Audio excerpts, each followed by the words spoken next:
Hola, ¿cómo están? Mi nombre es Joel Nagua. El día de hoy les vamos a presentar un tema correspondiente al SIDA. A continuación, yo y mis compañeros les presentaremos una exposición.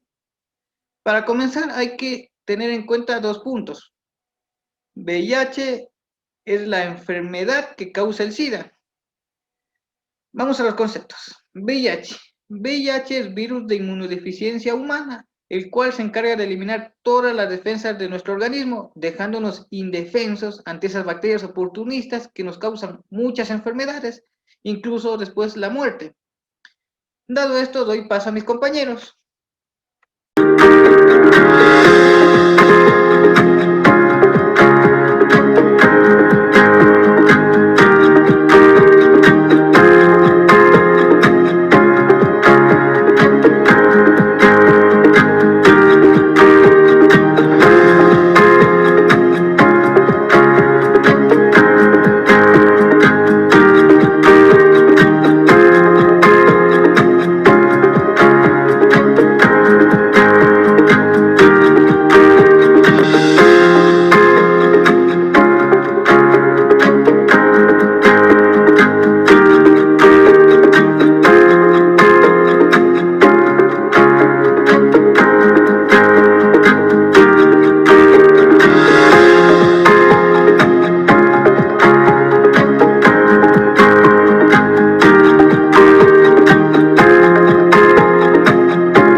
La primera fase precoz o también llamada fase aguda. Esta infección aguda es la fase inicial de la infección por el VIH. Suele manifestarse de 2 a 10 semanas después de que una persona ha contraído el virus. Durante esta fase muchas personas tienen síntomas como fiebre, dolor de cabeza, aumento de tamaño de las glándulas linfáticas, erupciones cutáneas, entre otras. En esta fase el VIH se reproduce rápidamente y se prolonga por todo el organismo. Al cabo de días o semanas ceden los síntomas de forma espontánea y se pasa a la siguiente fase. El VIH se puede transmitir en cualquier fase de infección pero el riesgo es mayor durante esta fase aguda.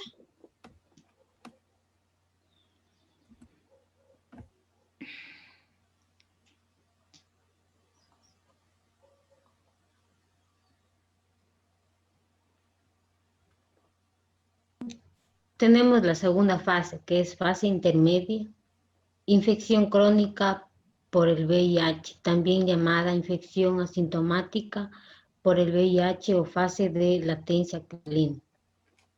Durante esta fase de la enfermedad, el VIH sigue replicándose en el cuerpo. Las defensas, linfocitos CD4, que son glóbulos blancos que combaten infecciones y desempeñan un papel importante en el sistema inmunitario, son destruidas por el VIH, pero el organismo es capaz de reponerlas, por lo que las personas con VIH pueden permanecer años sin tener manifestaciones de la infección.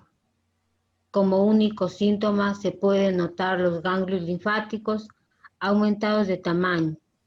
Sin tratamiento, la infección crónica evoluciona habitualmente al SIDA entre 10 y 12 años desde que se adquiere el virus.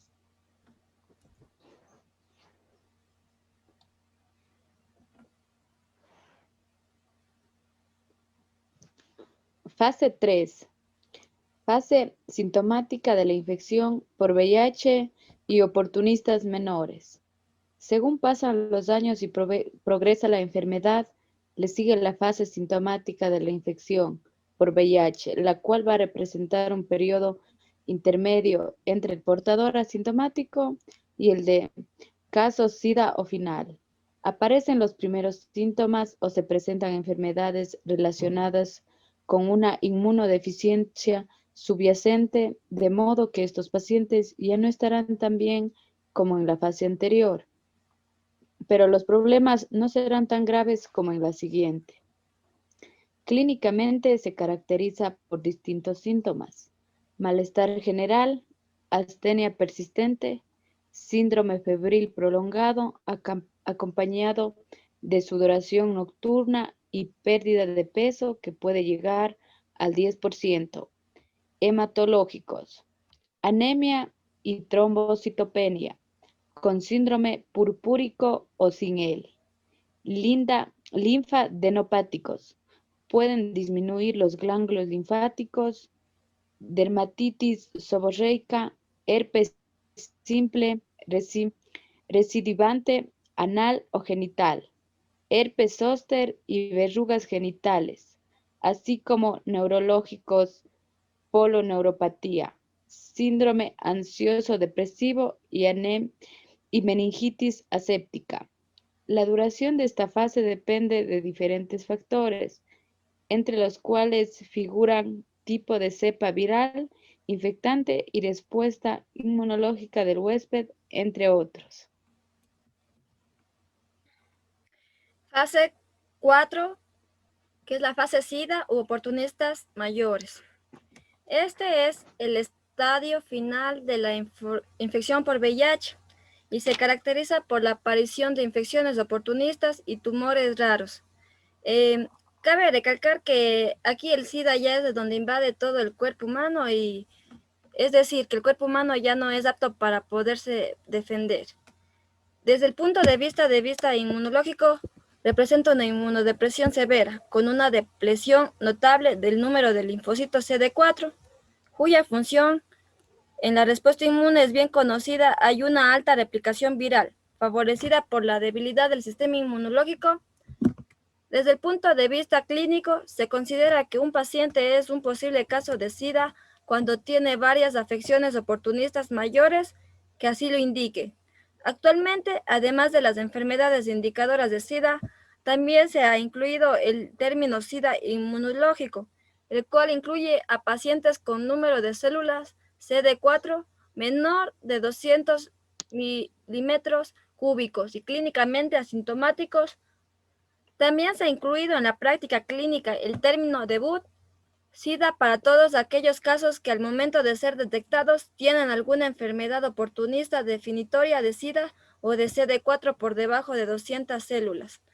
Estos casos, al ser diagnosticados en esta fase tan avanzada de la infección, se asocian con una alta mortalidad por poca respuesta a la terapia antirretroviral, reacciones adversas, irreversibilidad de las infecciones oportunistas que tengan en ese momento, así como dificultad para lograr la recuperación del sistema inmunológico.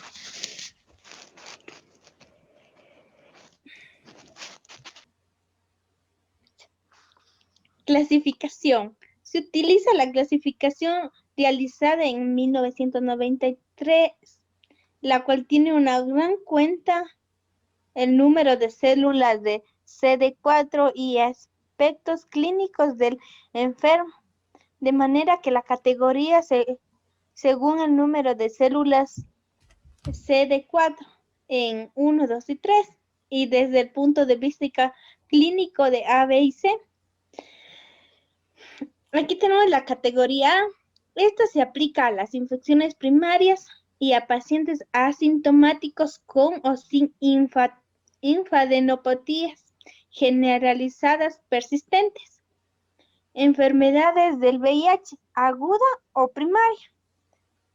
En la categoría B, se aplica a pacientes que presentan síntomas de enfermedades no pertenecientes a la categoría C, pero relacionadas con la infección por VIH.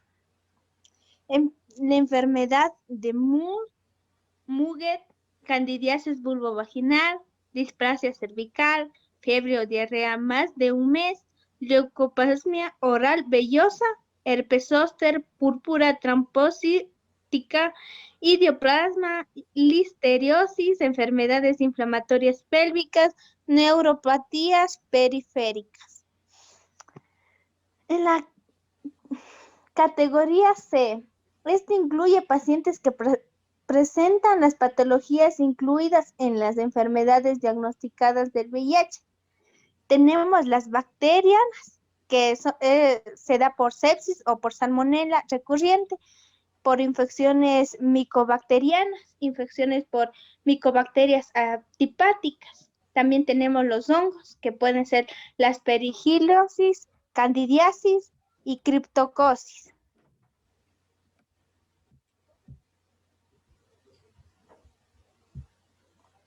Lo siento.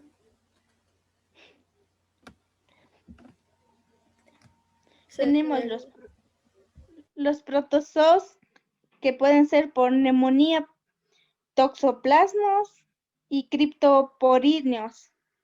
Tenemos los procesos crónicos, los que se dan por bronquitis y neumonía.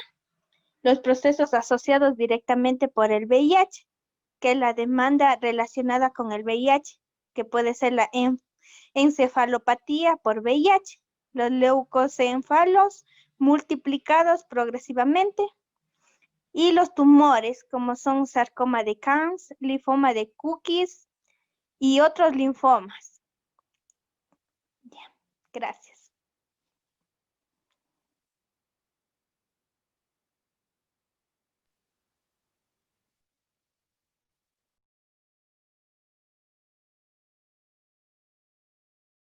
Voy a presentar sobre la vía sexual.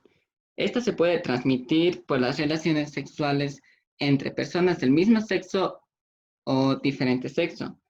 Las principales vías son vaginal, anal u oral, y esto se debe a que tienen sin protección. El paso del virus en las relaciones sexuales se realiza a través de las lesiones o heridas microscópicas que se producen durante la penetración y otras prácticas sexuales, por donde los fluidos de quien tiene el virus ingresan al cuerpo de la pareja. El 90% de las transmisiones de VIH se producen por vía sexual, aunque en menor medida el sexo oral también es una práctica de riesgo, por lo que debe practicarse con un campo de látex. Cuando el VIH es indetectable en la sangre, gracias al tratamiento antiviral, el riesgo de transmisión es prácticamente inexistente, por lo que la persona infectada tendrá que hacerse la profilaxis por exposición en urgencias para así evitar la próxima infección del paciente. Gracias. Hola, amiguito Santiago. ¿Cómo estás? Bien, Camilita, ¿me puedes explicar en qué consiste la transmisión de VIH por vía sanguínea? Claro que sí, amiguito Santiago. Se transmite por contacto con sangre, al compartir jeringas o canutos por el uso de drogas o cualquier otro elemento cortante o punzante. También se puede transmitir a través de transfusiones de sangre no controladas adecuadamente. ¿Cómo se puede llegar a evitar el contagio por vía sanguínea? Se previene evitando el contacto con sangre. Para esto es necesario no intercambiar o compartir agujas ni jeringas. En el caso que alguna persona consuma sustancias nocivas para nuestro cuerpo, se debe usar una jeringa nueva. También se sugiere controlar en que todo procedimiento incluya corte o punción o sea realizado con material descartable o esterilizado, como es en el caso de los dentistas, las manicuristas, los que hacen tatuajes o prácticas médicas. Por último, evitar el contacto con sangre y utilizar guantes de látex. Eso es todo, amiguito. Mi nombre es Jordi. Yo voy a hablar sobre él. Sí, este es mi amigo. Él tiene 5 años, pero posee VIH. Ustedes se preguntarán por qué posee VIH. Si nuestros compañeros anteriormente especificaron que el VIH se transmite por relaciones sexuales o por la compartición de agujas infectadas con sangre. Lo que posee este pequeño amigo es denominado VIH perinatal, el cual significa que al momento inmediatamente antes o después del nacimiento, su madre le transmitió el VIH. Las madres que poseen VIH y no reciben un tratamiento tienen una probabilidad de al menos un 25% de transmitir esto a sus bebés.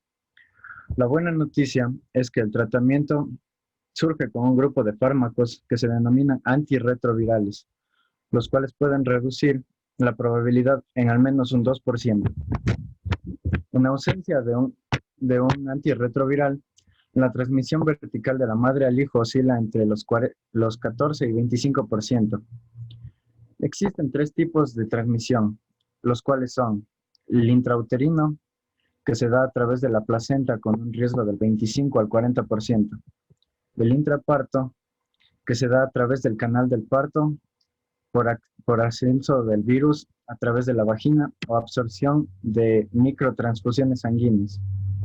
Y el último, el cual es la lactancia materna, que se da a través de la leche de la madre con un riesgo del 16% de transmisión.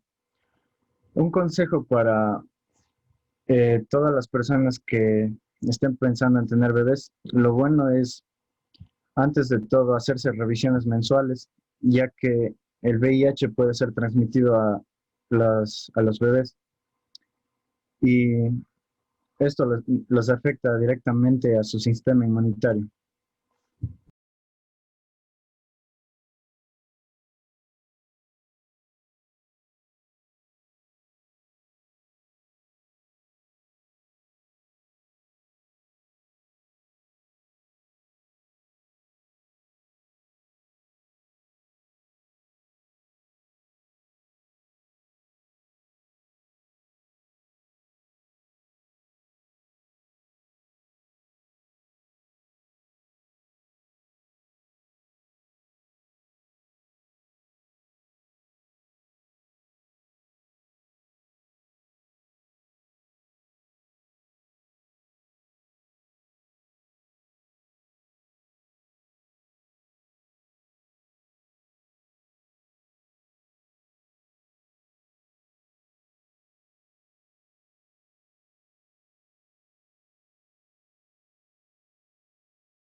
El virus de la inmunodeficiencia humana, VIH, aislado por primera vez en 1983, es el agente causal del síndrome de la inmunodeficiencia adquirida, SIDA, que representa la expresión clínica final de la infección. La característica más importante es la destrucción del sistema inmune, pero el VIH también origina una serie de manifestaciones neurológicas y tumorales. Esto es debido al doble tropismo del VIH. Por un lado, como todos los lentivirus, infecta las células de la estirpe macrofágica y por otro lado, también te presenta un tropismo especial por los linfocitos CD4. Por otro lado, el VIH es un virus de ARN que pertenece a la familia Retroviridae, concretamente a la subfamilia Lentivirus.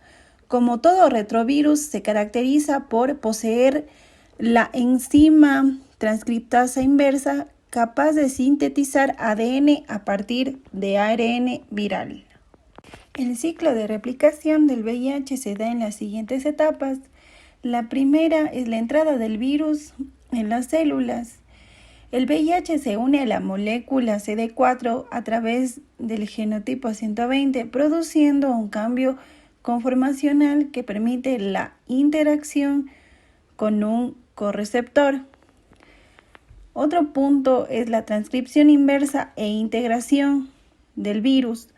Tras la penetración del virus, se produce la liberación del genoma viral y se inicia la transcripción. La transcriptasa inversa cataliza la formación de la primera cadena de ADN a partir del ARN viral. En la síntesis de la segunda cadena interviene la ribonucleasa H, generando un ADN de doble cadena. Una vez sintetizado el ADN proviral, se acopla a distintos factores celulares y virales, formando el complejo de preintegración.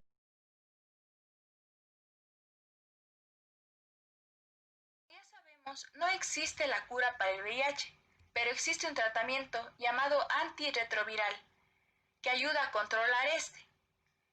El tratamiento consiste en el uso de medicamentos conocidos como retrovirales, es decir, atacan diferentes partes del virus, impidiendo que éste se replique.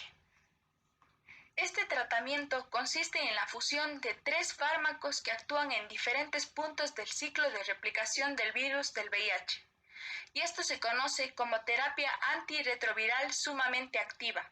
En el caso de incorporar un cuarto antirretroviral, se le conoce como megaterapia antirretroviral. Algunos de los beneficios que ha traído el tratamiento del VIH son que mejora la expectativa y calidad de vida de la persona infectada, es decir, que este tratamiento ayuda a que el virus del VIH no destruya a las células que defienden el organismo, y a su vez haciendo que el propio cuerpo de la persona infectada crea sus nuevas células, que le ayudarán a mantener controlada la enfermedad y a evitar que ésta siga avanzando.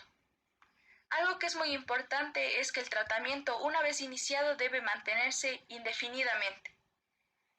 La persona que haya adquirido este virus tendrá que tomar varios medicamentos dependiendo de la etapa en la que la persona.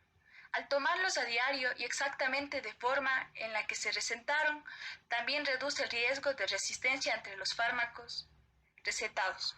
Como ya se mencionó anteriormente, el SIDA no tiene cura, pero el tratamiento consiste en reducir la carga viral a una concentración indetectable. Siguiendo el tratamiento, la probabilidad del contagio disminuirá. Los medicamentos impiden que el virus se replique, lo que reduce la concentración del VIH, haciendo que el sistema inmunitario tenga más posibilidad de recuperarse y algunos efectos secundarios pueden ser la fatiga, la sequedad bucal, la insomnia, la cefalea, la acidosis láctica, las náuseas y vómitos, la lipodistrofia, niveles altos de colesterol y triglicéridos. También pueden producirse niveles altos de azúcar en el organismo, pérdida de densidad ósea y por último dolor y amortiguamiento de las extremidades. Estos efectos secundarios pueden aparecer por diferentes causas y dependiendo de la persona. Sin embargo, no quita la efectividad del tratamiento.